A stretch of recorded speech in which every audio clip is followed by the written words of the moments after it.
Hello नमस्कार साथियों, मैं आपका साथी संजय रतिवाल। मैं आप सभी को हमारे YouTube प्लेटफॉर्म पे हार्दिक स्वागत करता हूं। आशा करता हूं आप सभी स्वस्थ मगर कुशल होंगे, अच्छे तरीके से आप अपनी तैयारी के अंदर लगे हैं।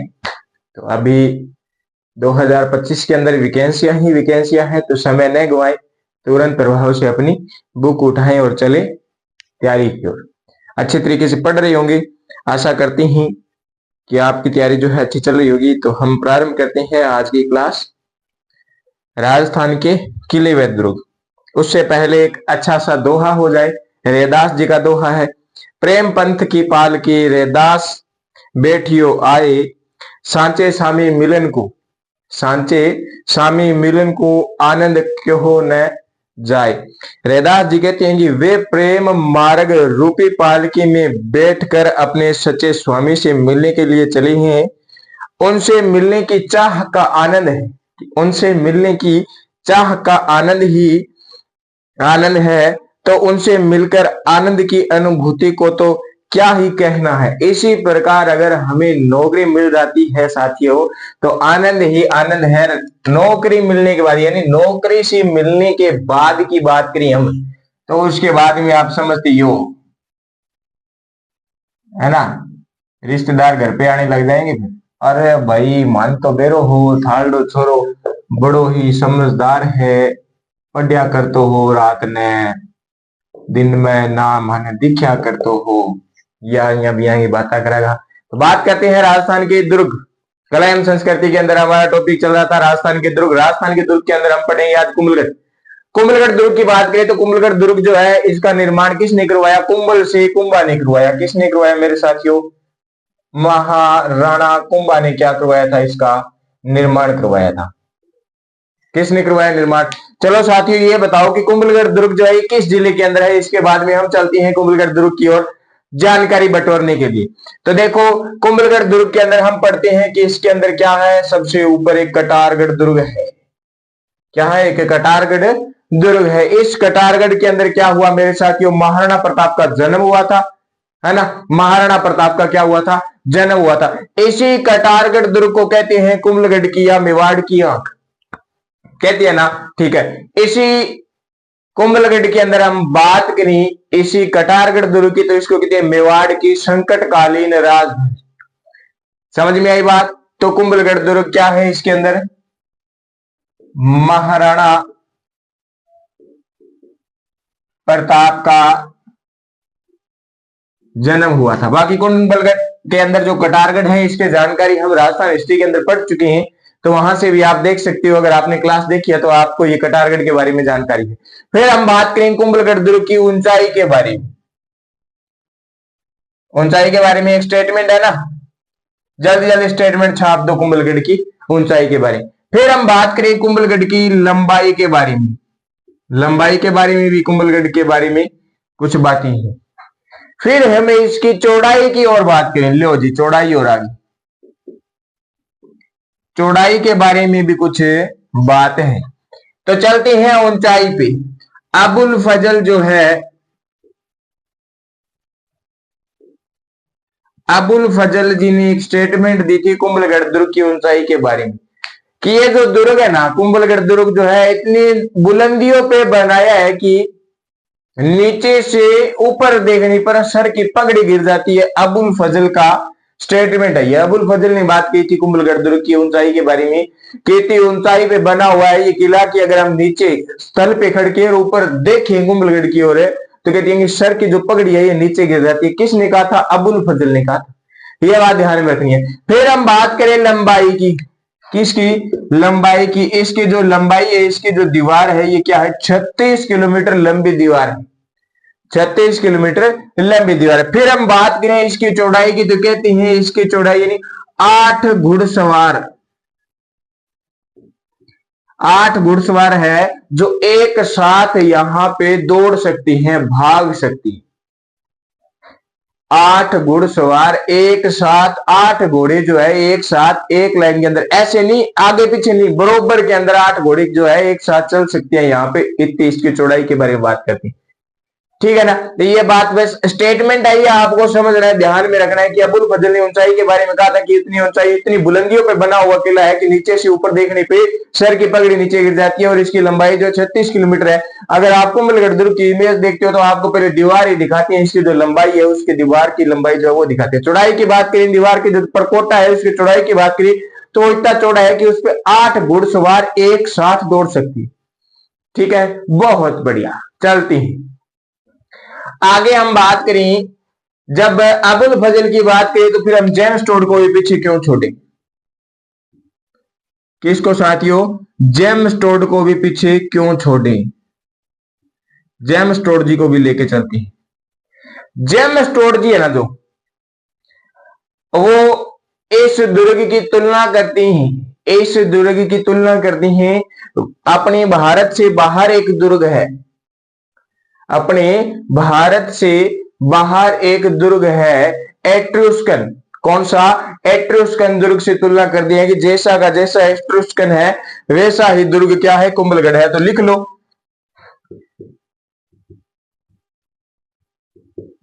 एट्रुस्कन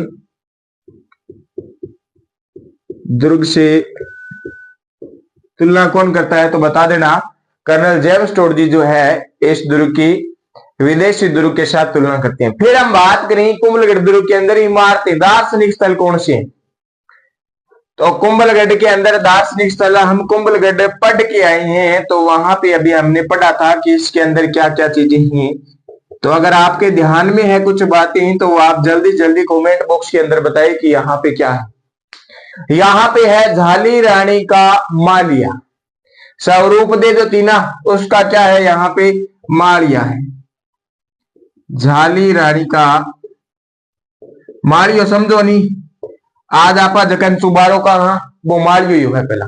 ठीक है, फिर हम पढ़ते हैं कि कुंभा की जो मृत्यु है उसका पुत्र कहां पे करता है? मामा देव कुंड के पास करता है, जहां पे क्या था? एक 5 फुट का बड़ा शिवलिंग था। फिर हम पढ़ते हैं कि कुंभलगढ़, अचलगढ़, चित्तौड़गढ़ के अंदर कुंभा ने कुंभ श्याम मंदिर का निर्माण करवाया था। तो कुंभलगढ़ के अंदर भी क्या है? कुंभ श्याम या कुंभ स्वामी मंदिर है ना, ये भी कहां पे है? कुंभलगढ़ के अंदर ही है। कुंभलगढ़ दुर्ग के अंदर ही है मेरे साथियों बादल महल। क्या है? बादल महल है। तो ये बात भी आप ध्यान में रखोगे, बादल महल। फिर हम बात करें इसी दुर्ग के अंदर, कुंभलगढ़ दुर्ग के अंदर हिंदू व जैन धर्म की, हिंदू व जैन धर्म के लगभग 960 मंदिर जो है ये बने हुए हैं। 960 मंदिर है कुंभलगढ़ दुर्ग के अंदर, हिंदू व जैन मंदिर बने हुए हैं। हिंदू व जैन धर्म के 960 मंदिर इसमें बने हुए हैं।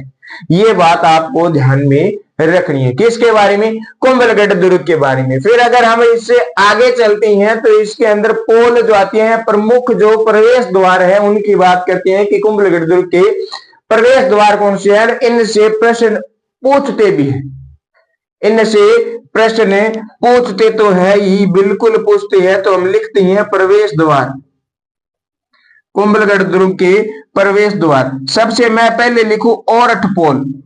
कौन सा? औरठ पोल। ब्रैकेट में लिख लेना पहला पोल या पहला दरवाजा कौन सा है? औरठ पोल ही है। पहला दरवाजा कौन सा है मेरे साथियों? औरठ पोल ही है। इसके बाद में हम बात करें, हम जोर जोर से चिल्लाती हैं तो क्या कहते हैं? कि हल्ला करती हैं, हल्ला मचा रखा है। तो यहाँ पे है मेरे साथियों हल्ला पोल। कौन सा पोल है? हल्ला पोल। हल्ला पोल के बाद में हम बात करें किसके मेरे साथियों? भगवान हनुमान जी की बात करती हैं, तो यहाँ पे हनुमान पोल भी है। हनुमान पोल के साथ में ध्यान में रखना है क्या बात साथियों? भैरव पोल, भैरव जी को भी मनाना है। भैरव पोल, हनुमान जी व भैरव जी साथ में है तो क्या होगी हमारी? बिल्कुल निश्चित है कि हम क्या करेंगे? विजय हासिल करेंगे। तो यहाँ पे क्या है मेरे साथियों? एक विजय पोल भी है। क्या है? विजय पोल भी है मेरे साथियों। जब हनुमान जी या भैरव जी को मनाएंगे तो इनसे पहले आपको पता है किसको मनाना पड़ता है? किसी भी देव के हम यहाँ पे जाती हैं, कोई भी शुभ कार्य करते हैं तो हम सबसे पहले गणेश जी भगवान को मनाते हैं, अन्यथा काम बिगड़ सकता है। तो गणेश पोल भी कहाँ है? यहीं पे है। ठीक है ना। तो यहाँ पे एक गणेश पोल भी है, ये भी लिख लो साथ में। देखो रिलेटेड पोल आए ना, तो रिलेटेड से बस समझ जाना, हनुमान पोल, भैरव पोल, गणेश पोल, ये आने वाले ही है, ये आने वाली ही है। अगर हम बात करें साथियों किसकी, किंग की बात करें, आप बागड़ी में बात करनी पड़ेगी क्योंकि अगला पोल ही है। बागड़ी में बात करें, आप लोग क्यों लग जाए, जिद रोन लग जाए, क्यों लग जाए, जिद रोन लग जाए, घरे बैठे हम जिद रोन लग बात के करेंगे आपा चका नींबू, नींबू निचोड़ के रस काट के थोड़ा सा ढाला नमक और थोड़ा सा लेवा पानी, ज्यादा नहीं लेना पानी, थोड़ा सा पानी, पूरा पूरा ज्यादा मात्रा किसकी रखनी है, नींबू के रस की रखनी है। तो यहाँ पे कौन सा पोल है, नींबू पोल भी यहीं पे है, नींबू पोल। नींबू पोल क्या कहता है, जिधर होना है नींबू पोल का माखा टपो जिधर सेट था, ठीक है ना। फिर एक और बात सुनो, एक पोल और है यहाँ पे, कौन सा, चौगान पोल है मेरे साथियों, कौन सा पोल है, चौगान पोल यहीं पे है। कौन सा पोल है मेरे साथियों, चौगान पोल है। एक और है, एक पोल और है, कौन सा, पागड़ा पोल। कौन सा पोल है मेरे साथियों, पागड़ा पोल भी कुंभलगढ़ दुर्ग के अंदर है। ये कुंभलगढ़ के बारे में बात है, जो हम पढ़ के आ चुके हैं वो आपको पता है। कटारगढ़ दुर्ग को कुंभलगढ़ की मेवाड़ क्या कहते हैं, ये आपको सबको पता है। कुंभा की मृत्यु यहीं पे होती है, आपको सबको पता है। महाराणा प्रताप का जन्म कटारगढ़ दुर्ग के अंदर हुआ था, ये आपको पता है। कुंभलगढ़ दुर्ग के अंदर ही, कुंभलगढ़ के अंदर ही महाराणा प्रताप का दोबारा राज तिलक हुआ, यह आपको पता है। उदय सिंह का राज तिलक यहीं पे हुआ था, ये आपको पता है। तो ये बातें हम यहीं पे नहीं करने वाले हैं, जो बात है वो हम यहाँ पे करने वाले हैं। कटारगढ़ दुर्ग के बारे में, ऊंचाई के बारे में स्टेटमेंट दिया था अबुल फजल ने, क्या दिया कि ये दो किला है, इतनी बुलंदियों पे बना हुआ है कि नीचे से ऊपर देखने पे सर की पगड़ी गिर जाती है, बिल्कुल गिर जाती होगी भाई। बहुत ऊंचाई पे बना हुआ है, ऊंचाई पे कहां पे, पहाड़ पे बना हुआ है, पहाड़ पे किला बना है। तो आप मेरे साथी बताओ कि ये कौन सी श्रेणी के अंदर आता है, शुक्र नीति के अनुसार। शुक्र नीति के अनुसार कितने प्रकार थे मेरे साथियों, 9 प्रकार के क्या थे, किले थे। जल्दी जल्दी कमेंट बॉक्स के अंदर 9 के 9 प्रकार ठोक दो, जिस प्रकार के अंदर ये कुंभलगढ़ आता है, जिस श्रेणी के अंदर आता है उसके अंदर लिख देना कुंभलगढ़, उसके आगे लिख देना कुंभलगढ़। कुंभलगढ़ के बारे में जल्दी जल्दी बताओ, और 9 के 9 प्रकार बताओ किसके अनुसार थे मेरे साथियों, ये शुक्र नीति के अनुसार थी। किसके अनुसार थे, शुक्र नीति के अनुसार। कितने प्रकार है, 9 प्रकार। और कौटिल्य कितने बताता है, 4 बताता है। कौटिल्य कितने बताता है, 4 बताता है। अगर आपको ध्यान में आए तो वो 4 भी कमेंट बॉक्स के अंदर जल्दी जल्दी लिख देना। और कुंभलगढ़ का पहले लिखो, सबसे पहले कुंभलगढ़ लिखो, शुक्र नीति के अनुसार कौन सी श्रेणी के अंदर कुंभलगढ़ दुर्ग आता है। ये पहाड़ी पे है, ये बात मैं आपको बता देता हूँ। कुंभा ने निर्माण करवाया इसका, ये बात भी मैं आपको बता देता हूँ। इसके बाद हम चलने वाले हैं मेरे साथियों अगले दुर्ग पे। अगला दुर्ग है हमारा कौन सा, कौन सा दुर्ग पड़ती है मेरे साथियों, रणथंभौर का दुर्ग पड़ती है। कौन सा, रणथंभौर का दुर्ग पड़ती है। चलो फिर मेरे साथियों रणथंभौर की ओर चलती है। अब हम बात करें, इमारतें आपके सामने है, प्रवेश द्वार आपके सामने है, ऊंचाई लंबाई चौड़ाई आपके सामने है, निर्माण वाला व्यक्ति आपके सामने है।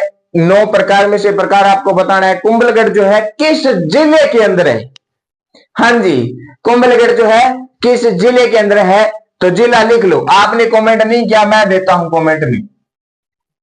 कौन सा मेरे साथियों, राजसमंद के अंदर। कौन सा जिला, राजसमंद में क्या है, कुंभलगढ़ है।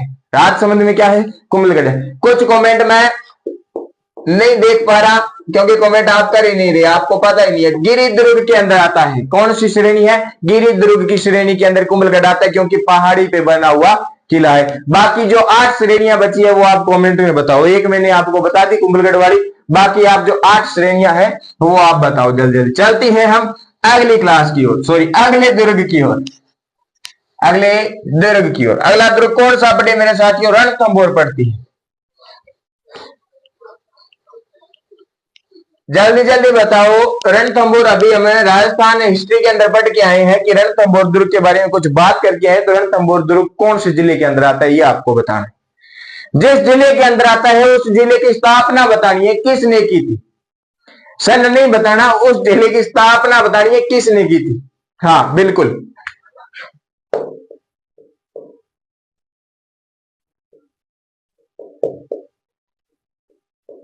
रणथंभौर दुर्ग या रणथंभौर का किला। जिला बताना है, कौन सा जिला है, इस जिले की स्थापना किसने की थी यह बताना है। जिला बता दोगे तो आप हो सकता है स्थापना भी बता ही दो। फिर हम बात करें, ये जो किला है 8वीं शताब्दी में बनाया गया था।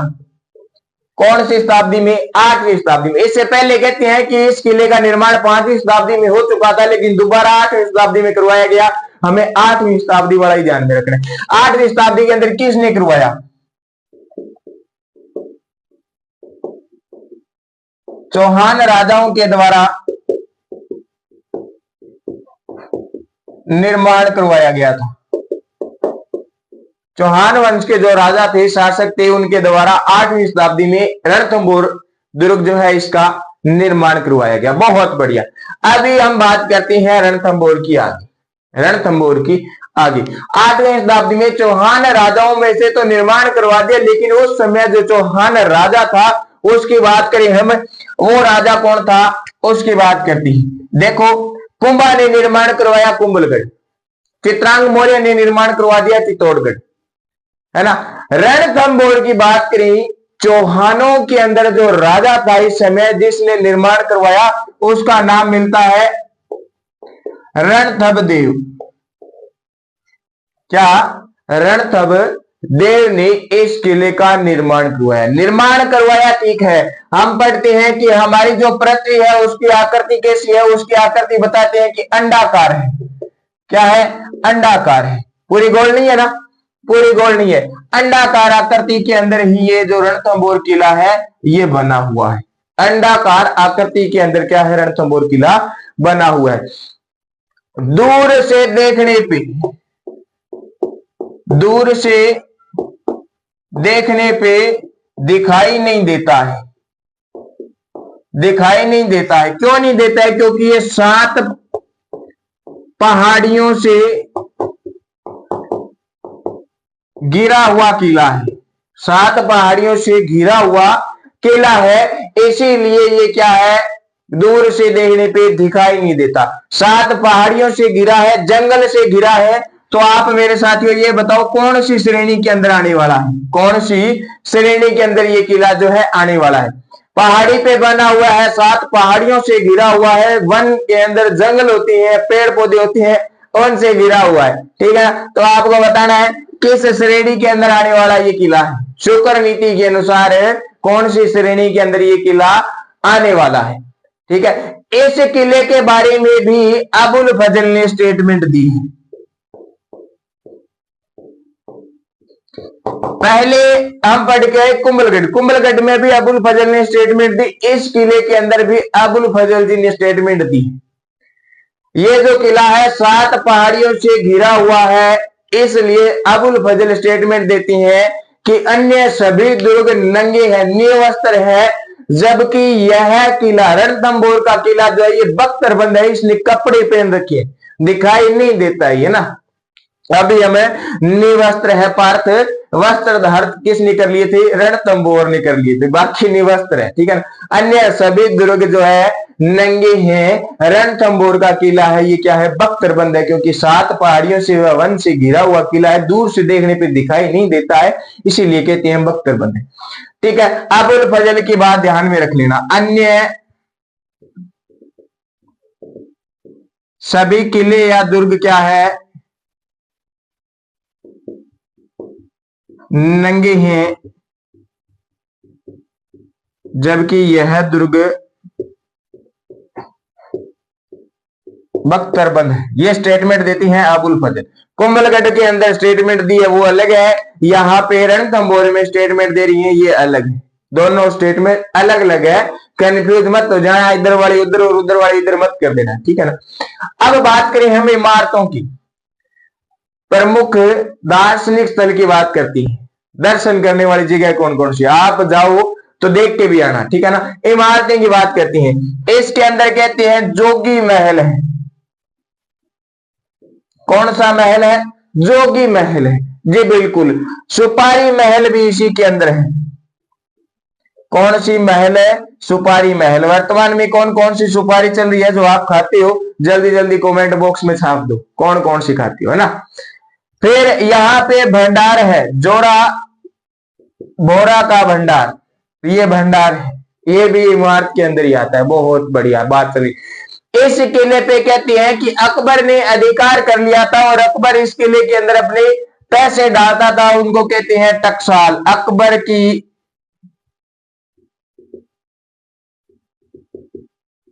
टकसाल भी इसी किले के अंदर है। ठीक है।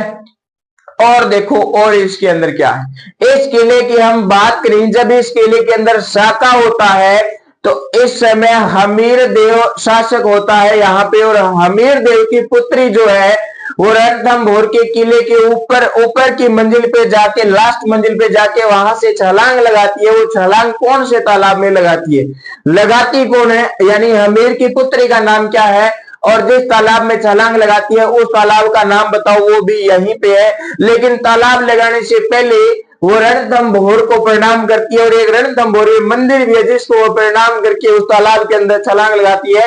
एक बात के अंदर तीनों के तीनों क्वेश्चन जो है इनके आंसर है, तो तीनों की तीनों बात आप यहाँ पे बताओ, उसके बाद हम आगे चलते हैं। हमीर की बात कही तो हमीर ने अपने पिता जेतर सिंह की याद के अंदर 32 खंभों की छतरी बनाई, जिसको कहती है न्याय की छतरी।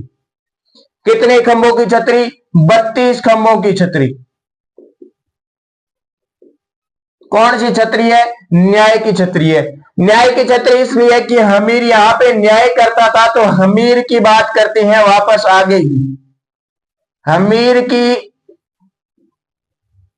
कचहरी भी इसी दुर्ग के अंदर है, हमीर की कचहरी भी इसी दुर्ग के अंदर है। इसी दुर्ग के अंदर मैं बात करूं बादल महल की, एक बादल महल कुंभलगढ़ के अंदर पड़ के आए, एक बादल महल यहां पे पड़ के आए। इसी दुर्ग के अंदर भी बादल महल है, ये बात भी आपको ध्यान में रखनी है। चलो बात करें पद्म तालाब की, किसकी बात करें, पद्म तालाब की बात करें। ये पद्म तालाब या पद्मला तालाब भी कहती है। ये कहां पे है, रणथंभौर के अंदर है। ये ही वो तालाब है जिसके अंदर हमीर की पुत्री का नाम बताओ, एक मैंने आपको बताया हमीर की पुत्री का नाम बताओ, जो इसके अंदर कूद के अपनी प्राण जो है ये त्याग देती है, गवा देती है, जिसके कारण इस दुर्ग के अंदर जो शाखा होता है उसको कहती है, कौन सा शाखा है, या उसको कहती है कि कौन सा जोहर हुआ, कहती है कि रणथंभौर का जो शाखा था इसमें क्या हुआ था, जल जोहर हुआ था। लेकिन जोहर की बात हम बहुत पहले कर चुके हैं। जोहर जो है ये जल जोहर नहीं होता, क्योंकि ज्वाला जो उठती है ये अग्नि की उठती है, जल की नहीं उठती, जल की नहीं उठ, हाँ जल समाधि लेस है, इन जल समाधि केस को थी। बाकी बात कर जब लिखा है तो हमें तो पढ़ना ही है, अन्यथा आपको पता है किसकी बात करिए वो ही, इसके अनुसार हमें यह बात माननी पड़ती है। तो पद्मला तालाब या पद्म तालाब यहीं पे है। जिस भगवान को ये क्या करके कूदती है, प्रणाम करके तालाब में कूदती है हमीर की पुत्री, वो कौन सी है, त्रिनेत्र गणेश जी। त्रिनेत्र गणेश जी का मंदिर भी यहीं पे है। अब हम बात करें इन्हीं त्रिनेत्र गणेश जी की बात करें तो मेरे साथियों इन्हीं त्रिनेत्र गणेश जी को कहते हैं रणत भंवर गणेश जी। कौन से भंवर गणेश जी, रणत भंवर गणेश जी। जब शादी की पहली कुमकुम पत्री होती है वो यहीं पे पहुंचाई जाती है सबसे पहले, उसके बाद में जो पत्री होती है वो आगे परिवार में बाकी अन्य सभी देव देवताओं के पहुंचाई जाती है। ये बात भी ध्यान में रखना, कल्चर से प्रश्न यहां से भी उठ सकता है। विवाह की सबसे पहली कुमकुम पत्री कहां पे भेजी जाती है, तो रणत भंवर गणेश जी के मंदिर में भेजी जाती है। यह बात नोट डाउन कर लेना आप यहीं पे साथ में, ठीक है। चलो मेरे साथियों, नाम बताओ हमीर की पुत्री का, हमीर की पुत्री का नाम बताओ कमेंट में कि कौन थी। लो जी, ये आ गई मुख्य मुखी इमारती, क्या आ गई, मुख्य मुख्य इमारतें आ गई है। एक इसी दुर्ग के अंदर दरगाह है, पीर सदरुद्दीन की दरगाह भी इसी दुर्ग के अंदर है, पीर सदरुद्दीन की दरगाह भी यहीं पे। चलो ये बताओ मिटे शाह के नाम से किस पीर को जाना जाता था, और उन पीर की दरगाह कौन से दुर्ग के अंदर है, जो हम पीछे पढ़ के आए हैं उसमें से प्रश्न उठाया है। जल्दी जल्दी कमेंट बॉक्स के अंदर बता देना, जल्दी जल्दी कमेंट बॉक्स के अंदर बता देना कि मिटे शाह की दरगाह किस दुर्ग के अंदर है। पिछली क्लास में पढ़ के आए हैं हम, क्लास मत देखना वापस वहां पे जाके। ये ईमानदारी का प्रतीक नहीं है, ईमानदारी का प्रतीक ये है कि आपको कितना याद है कितना नहीं है बिना देखे कमेंट बॉक्स में छापना है, ठीक है। पीर सदरुद्दीन की दरगाह भी यहीं पे। ये हो गई इमारतें, क्या हो गई, इमारतें होगी। अब हम बात करें हमीर की। हमीर किसके लिए प्रसिद्ध था मेरे साथियों? हमीर प्रसिद्ध था हट के लिए। चलो आगे चलते हैं, तो इसको क्या करना पड़ेगा? साफ करना पड़ेगा। साफ करते याद आया कि रणथंभौर जो है ये किस जिले के अंदर है, अभी तक आपने नहीं बताया है। चलो लिखो, रणथंभौर जो दुर्ग है ये सवाई माधोपुर जिले के अंदर है। कहां पे है? सवाई माधोपुर के अंदर है। अभी सवाई माधोपुर की स्थापना बताओ, स्थापना किसने की थी? किसने की थी स्थापना, ये बताना है आपको। ठीक है, आगे बात करें। साके की बात करते हैं। रणथंभौर दुर्ग के अंदर जो साका हुआ था उसकी बात करती है। साका, साके के अंदर आपको पता है क्या होता है? जौहर होता है, केसरिया होता है। केसरिया पुरुष करती हैं, जौहर जो है अन्य रानियां महिलाएं जो भी है ये सारी की सारी क्या करती है? जौहर करती है।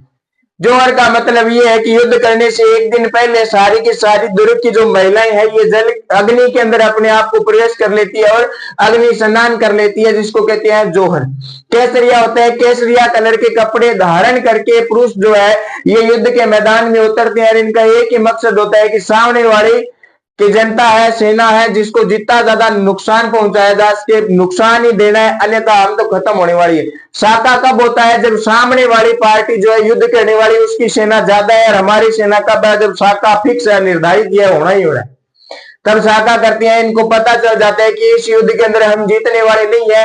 अगर हम हार गए और पीछे हमारी महिलाएं हैं ये बच गई, युद्ध के अंदर हम मारे जाएंगे तो पता नहीं कायर जो ये हमारी महिलाओं कन्याओं के साथ क्या कुछ करने वाले, इसीलिए जोहर करते थे। इसीलिए क्या करते थे? जोहर करते थे। साका जो है ये होता है मेरे साथियों 1301 ईस्वी के अंदर। कब होता है? 1301 ईस्वी के अंदर होता है। इसी साके को कहती हैं रणथंभौर का, रणथंभौर का पहला साका। इस साके के अंदर केसरिया धारण करती हैं मेरे साथियों हमीर व इनकी पत्नी है रंगदे। रंगदे क्या करती है? जोहर करती है। हमीर व रंगदे के नेतृत्व में क्या होता है? साका होता है। साका कौन किसके लिए होता है? कौन ऐसा कायर है जिसके लिए इन्हें साका करना पड़ा? ऐसा कायर जो है वो आता है जलालुद्दीन खिलजी। जलालुद्दीन खिलजी, जलालुद्दीन खिलजी ने आक्रमण किया। जलालुद्दीन खिलजी ने आक्रमण किया, सॉरी जलालुद्दीन नहीं, अलाउद्दीन खिलजी। जलालुद्दीन का तो स्टेटमेंट देने वाली है। अलाउद्दीन खिलजी, जलालुद्दीन खिलजी का स्टेटमेंट लिखो आप। जलालुद्दीन खिलजी ये अमीर से जीत नहीं पाता है। ये 8 माह के बाद जो अपना घेरा डाला था ये उठाता है, अपने सैनिकों को कहता है कि मैं इसे 10 किलो को मुसलमान के एक बाल के बराबर भी नहीं समझता।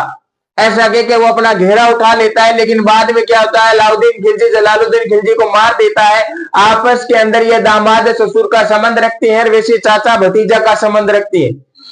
अलाउद्दीन खिलजी जलालुद्दीन खिलजी को मार के अपनी गद्दी धारण करता है और बाद में अलाउद्दीन खिलजी जो है आक्रमण करता है। आपको पता है आक्रमण के अंदर क्या हो जाता है? साका हो जाता है 1301 के अंदर। हमीर जो है हट के लिए प्रसिद्ध था, यानी बहुत जिद्दी व्यक्ति हो, मानने वालों को नहीं हो, किसी की नहीं सुनता, अपने दिमाग की सुनता। ठीक है ना? रण लड़ियो रणनीति सु, कि रण लड़ियो रणनीति सु, रणथल रणथंभौर, रणथल रणथंभौर। हमीर राजो हमीर से कट कट खांगो कोर। हमीर जो है किसी की नहीं सुनने वाला, अपनी रणनीति से सुनता था और इसी रणनीति के कारण क्या हो गया? बस कहानी खत्म। रणथंभौर की बात कर लिया। शादी की पहली कुमकुम पत्री यहीं पे भेजी जाती है। अब बात करती हैं मेरे साथियों क्या? प्रवेश दरबार की। प्रवेश द्वार की बात करें, करो फिर भाई। सबसे पहले जब यहाँ पे गणेश जी का मंदिर है तो किसको मना लेती हैं? गणेश जी को ही मना लेती हैं। कौन सा पोल है? गणेश पोल। फिर बात करें सूरज पोल। कौन से पोल की? सूरज पोल की। गणेश पोल, सूरज पोल। फिर बात करें, हम बात करके आए थे नौलखा भंडार। यहां पे क्या है, नौलखा दरवाजा है, जो रणथंभौर दुर्ग के अंदर प्रवेश करने का प्रमुख दरवाजा यही है, नौलखा दरवाजा। यहीं पे है त्रिपोलिया दरवाजा या पोल, त्रिपोलिया यहीं पे है मेरे साथियों हाथी पोल। कौन सा पोल है, हाथी पोल। ये तो है बात मेरे साथियों रणथंभौर दुर्ग की। रणथंभौर दुर्ग के बारे में मैंने आपसे पूछा कि किस शुक्र नीति के अनुसार कौन सी श्रेणी के अंदर आता है, तो लिख लेना गिरि दुर्ग व वन दुर्ग, गिरि दुर्ग व वन दुर्ग की बात करती। फिर मैंने स्थापना पूछी सवाई माधोपुर से, ध्यान रखना माधो सिंह जयपुर वाला जो था इसने की थी स्थापना। अब आपका इस सन कमेंट बॉक्स में छाप देना, जोधपुर का सन कमेंट बॉक्स में छाप देना, उदयपुर का सन जो है ये कमेंट बॉक्स में छाप देना, जयपुर का कमेंट बॉक्स में छाप देना, सिरोही की स्थापना छाप देना, उसके बाद में अजमेर की स्थापना छाप देना, बीकानेर की स्थापना छाप देना। ये स्थापना आप कमेंट बॉक्स के अंदर छाप देना कि कब वह किसने की थी। ठीक है, सारी की सारी स्थापना आपके सामने है, ये आप क्वेश्चन बताने हैं, बताओगे बार बार बताओगे, बार बार देखोगे तो आपको याद हो जाएगी। माधोपुर की स्थापना भी छाप ही देना, सन छाप देना। जयपुर उदयपुर जोधपुर की बात करें, सिरोही अजमेर बीकानेर की बात करें, ये भी आप तुरंत प्रभाव से कमेंट बॉक्स में छाप दो कि इस जिले की स्थापना इस राजा ने की थी और इस सन के अंदर की थी। ठीक है, तो मिलते हैं साथियों अगली क्लास में। आज के लिए इतना ही, आशा करता हूं आपको ये क्लास अच्छी लगी होगी। अच्छी लगी हो लाइक करिए, कमेंट करिए, वीडियो को ज्यादा से ज्यादा अपने साथियों के साथ शेयर करिए, और जिस साथी ने हमारे द्रोणा पीसीएस के प्लेटफॉर्म को सब्सक्राइब नहीं किया वो सब्सक्राइब कर ले और बेल आइकन के बटन को प्रेस करिए ताकि आपको क्लास का नोटिफिकेशन और अन्य महत्वपूर्ण जानकारियां जो है ये मिलती रहे। धन्यवाद साथियों।